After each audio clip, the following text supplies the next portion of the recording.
Je continue à être surpris chaque jour par la véritable bienveillance des chefs d'entreprise dont j'étais pas convaincu.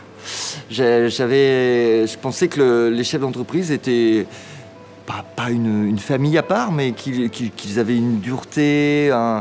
On a souvent, quand on ne connaît pas le milieu, une vision de chef d'entreprise où ils sont là pour gagner de l'argent, ils sont dans leur bureau, ils s'occupent de leurs affaires et puis ils sont là pour faire du business.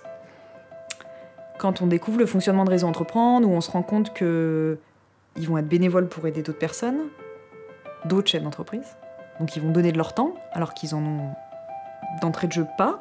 Donc ils vont donner leur temps perso et professionnel, mais qu'en plus on leur demande de payer une cotisation pour que nous on puisse fonctionner, donc de payer pour être bénévole.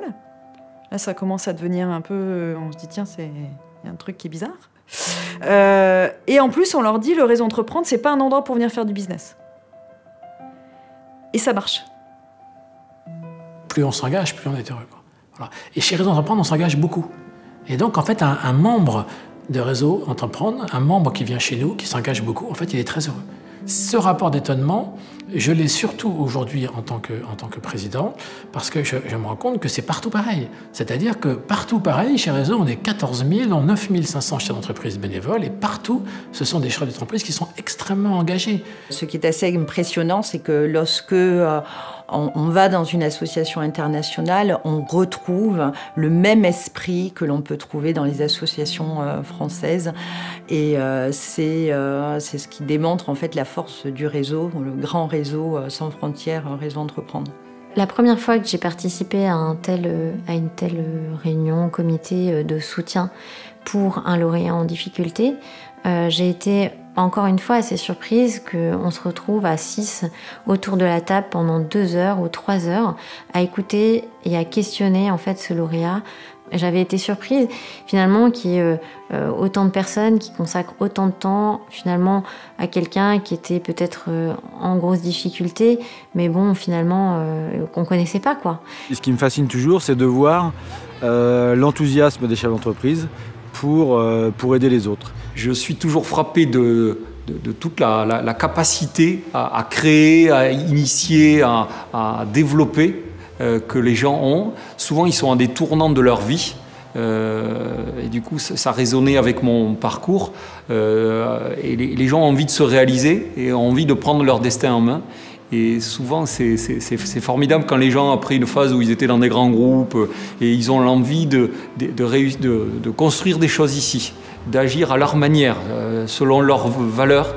Et du coup, c'est toujours d'une très grande force, une puissance qui entraîne toute une entreprise ou des entreprises. Mon rapport d'étonnement, c'est qu'on n'a pas le même maillot, mais on a la même passion. Et que tous les entrepreneurs ont tous les mêmes problématiques.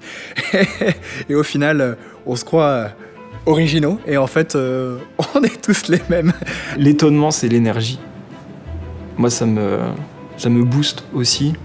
L'énergie dégagée par cette volonté d'entreprendre des chefs d'entreprise et cette volonté d'aller de l'avant dans la difficulté, de continuer, d'avancer. C'est que je ne m'en suis pas lassée en fait, de Réseau Entreprendre. Je suis quelqu'un d'assez instable et qui aime toujours être sur des nouveaux challenges, de nouveaux projets. Et là, en fait, c'est tellement... je suis toujours dans mon effet waouh qui n'a pas diminué depuis 3 ans parce que tous les jours, je rencontre des jeunes entrepreneurs qui ont un dynamisme, une énergie qui nous nourrit. Je ne pensais pas avoir de leadership. Je ne pensais pas avoir cette